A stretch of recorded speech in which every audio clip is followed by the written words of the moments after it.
بسم اللہ الرحمن الرحیم الحمد للہ رب العالمین والصلاة والسلام علی سید الانبیاء والمرسلین۔ جیسا کہ آپ لوگوں کو معلوم ہے کہ ہم بخاری شریف سے کتاب اللباس کی احادیث پاک پڑھ رہے ہیں، تو کتاب اللباس میں امام بخاری رحمۃ اللہ تعالی علیہ بخاری شریف کے اندر باب التصاویر، تصویریں بنانے کے متعلق اس باب کو خصوصیت کے ساتھ لے کر کے آئے۔ تو اس سے ہمیں یہ معلوم پڑتا ہے کہ لباس پر تصویریں بنانا، جیسا کہ آج کل دیکھا جاتا ہے کہ مختلف کمپنیاں، برانڈ وہ اپنے بنائے ہوئے ملبوسات پر جانوروں کی تصویریں بناتی ہیں، تو یہ جانوروں کی تصویریں پچھلے زمانوں سے چلا آ رہا ہے۔ کپڑوں پر نقش و نگار، جانوروں کی تصویریں، جانداروں کی تصویریں وغیرہ وغیرہ۔ تو اس پر بھی دین اسلام ہماری رہنمائی کرتا ہے کہ ایسا کپڑا جس پر کسی جاندار کی تصویر بنی ہو، اس کے متعلق کیا حکم ہے۔ تو امام بخاری رحمۃ اللہ تعالی علیہ اسی لیے باب التصاویر کو کتاب اللباس کے اندر بخاری شریف میں لے کر کے آئے، اور اس پر انہوں نے چند ایک احادیث کو جمع کیا جو ہمارے لیے مشعل راہ ہیں۔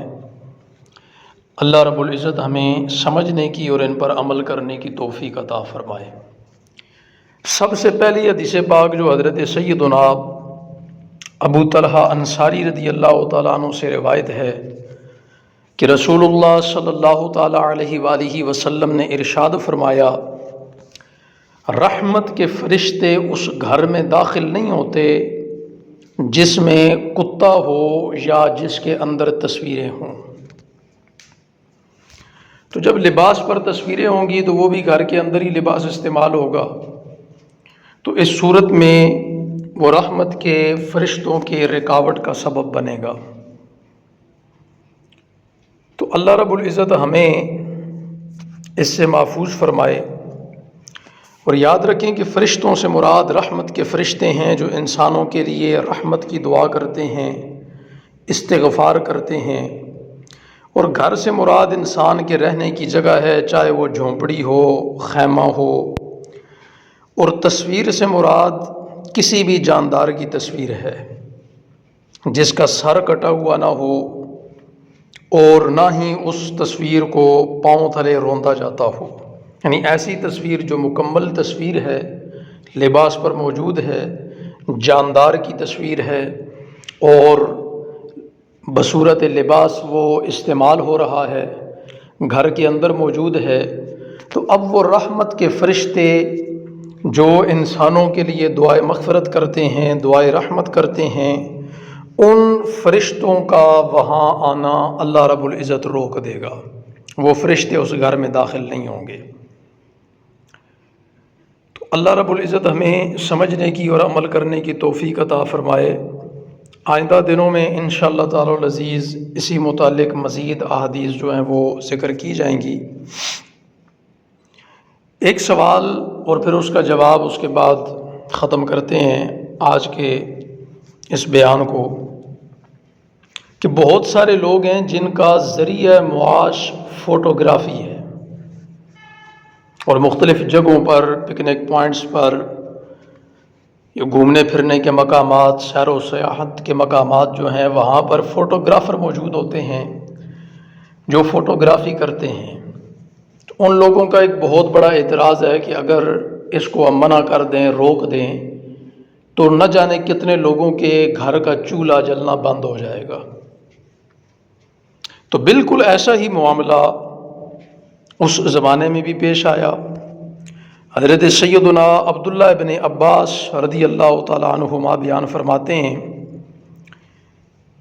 کہ ایک شخص تھا جو جانداروں کی تصویریں بنایا کرتا، اور جب اسے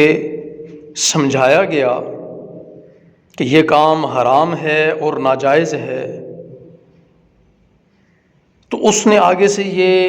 کہا کہ اے عبداللہ ابن عباس، میرا ذریعہ معاش تصویر کشی ہی ہے، تصویر سازی ہی ہے، کہ میں یہی تصویریں فوٹوگرافی کا کام کر کے اپنا گھر چلاتا ہوں۔ تو اس پر حضرت عبداللہ ابن عباس رضی اللہ تعالیٰ عنہما نے ارشاد فرمایا کہ میں تجھے رسول اللہ صلی اللہ تعالیٰ علیہ وآلہ وسلم کی حدیث سناتا ہوں اور تو آگے سے اپنی بات مجھے سناتا ہے کہ اللہ کے نبی علیہ الصلوۃ والسلام نے ارشاد فرمایا کہ جس نے تصویر بنائی اسے اس میں روح پھونکنے تک عذاب دیا جائے گا، اور روح تو وہ اس میں کبھی بھی نہیں پھونک سکے گا۔ تو یہ بات سن کے وہ آدمی کانپنے لگا، اور یہ وعید سن کر اس کا رنگ پیلا ہو گیا۔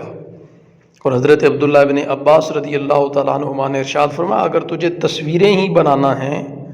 تو پھر درختوں وغیرہ کی بنایا کرو جن میں روح نہیں ہوتی، یعنی باقی تم کام کر لو اور تصویریں بنا لو، عمارتوں کی بنا لو، درختوں کی بنا لو، ندی جھرنوں کی بنا لو، یا قدرت کے اور ہزار نظارے ہیں ان کی بنا لو، اور وہ تصویریں بنا کر کے تم بیچو، لیکن ایسی تصویر جو جاندار کی ہو وہ ہرگز نہ بناؤ، کیونکہ تب تک اللہ رب العزت عذاب دے گا جب تک وہ اس میں روح نہیں پھونک سکے گا، اور روح تو وہ کبھی بھی نہیں پھونک سکے گا۔ پھر اس سے اندازہ لگا لیں کہ کتنا سخت عذاب ہے اور کتنا دیر پا عذاب ہے۔ اللہ رب العزت سمجھنے کی توفیق عطا فرمائے۔ اور آج کل